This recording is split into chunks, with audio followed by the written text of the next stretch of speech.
Greetings and welcome back to Doctor Who Revisited, where I go through every single episode of Doctor Who from 1963 all the way up to 2023 and review them. And now we are on the Sontaran experiment. Sontar Ha.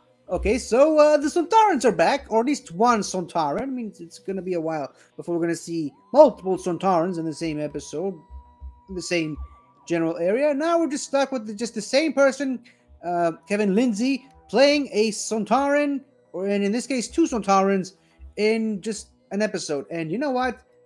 This is a really good one. I love it. I think I said it a couple of times already. I love these short two-parters. I wish we got more of these short, sweet, easily digestible two-parters. And you know me. I mean, I'm always the guy that's like, the more the merrier, the more the better with Doctor Who. But every once in a while, I appreciate these little short, bite-sized episodes that can actually pack a lot in such a relatively short amount of time. And I love it. And I love the 4-parters. I love the 6-parters. Hell, I love the 10-parters even.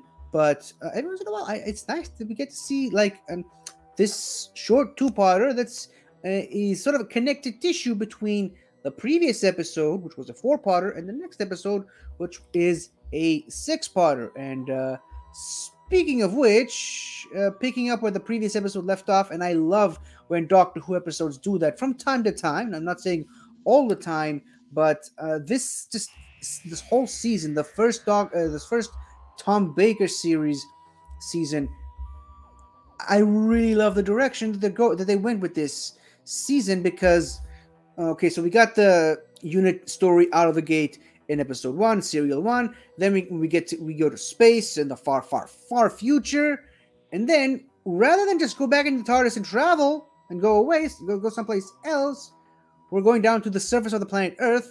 It supposedly hasn't been inhabited for thousands and thousands of years, to sort of help fix the transmat beam or whatever.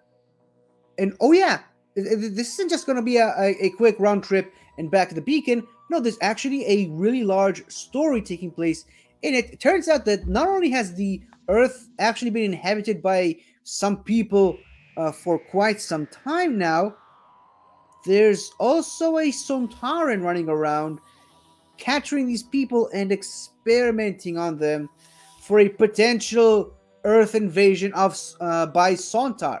And you know what? This kind of fits very, very well with some retroactive stuff that we know about the Sontarans after the fact. I mean, obviously, by this point, this is the second ever Sontaran story in Doctor Who. Obviously, the first one being the Time Warrior, which introduces not only the Sontarans but also Sarah Jane Smith, and gives a great introduction between Sarah Jane and Sontarans. Hence, why she recognizes this new Sontaran Styre and thinking that he's Lynx, even though, I mean, she says that he looks exactly identical to the previous one. But I mean, again, using your imagination, you can kind of imagine that, but just using your eyes, you can tell that he's very much not the same creature, right?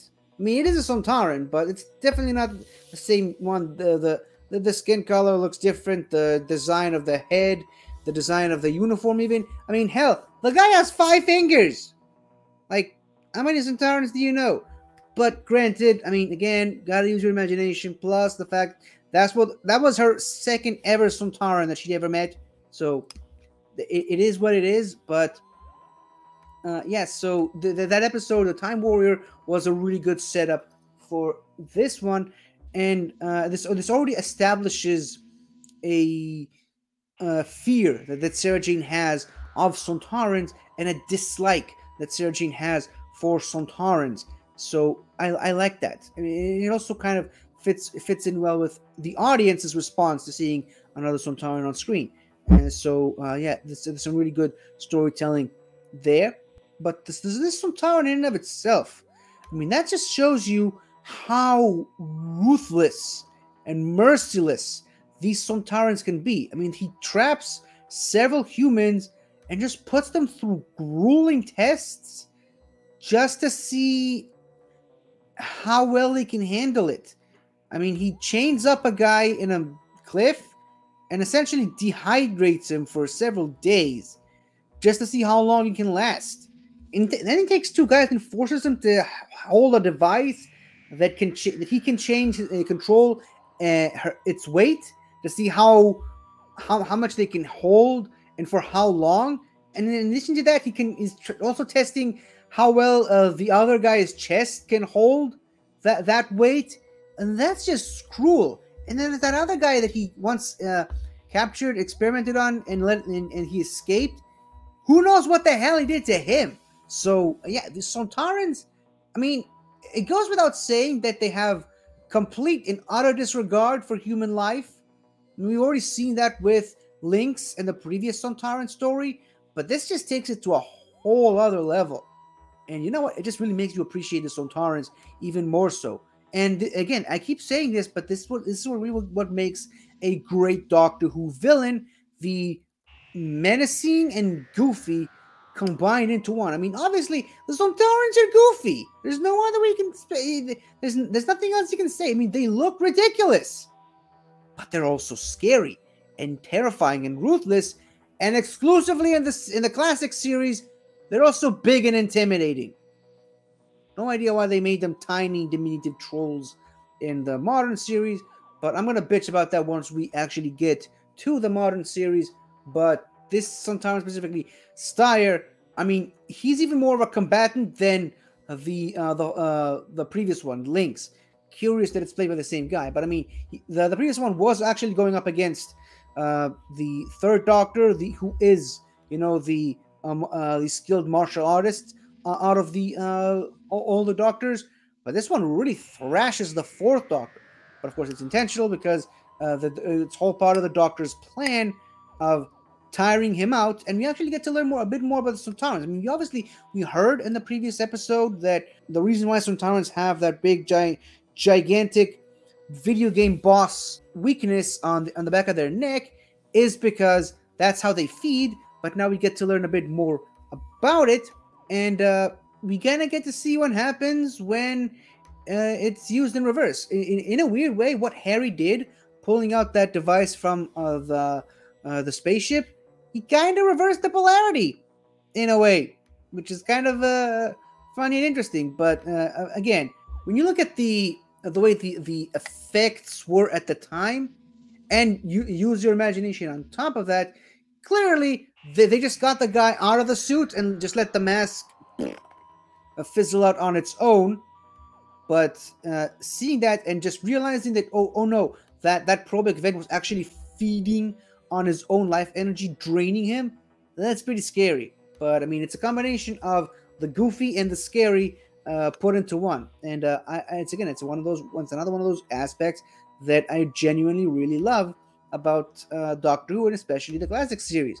But yeah, this was a really another good, entertaining Sontaran episode. But you know, it's a two-parter, so there really isn't that much to talk about it, other than the fact that I love it and that it keeps the ball rolling, as it were. Of just, it's gonna take a while before the gang goes back to the beacon and finds the TARDIS again, and guess what? They're not gonna get back there in the next episode. Want to know why? Let's stop this review to talk about the next episode, which I cannot wait to talk about because it is one of my favorites and widely considered to be one of the best as well. So I'm so giddy and foaming at the mouth to talk about the next one. So why don't I just leave you with that? And until the next one, everybody, Sontaha, Sontaha, Sontaha, Sontaha.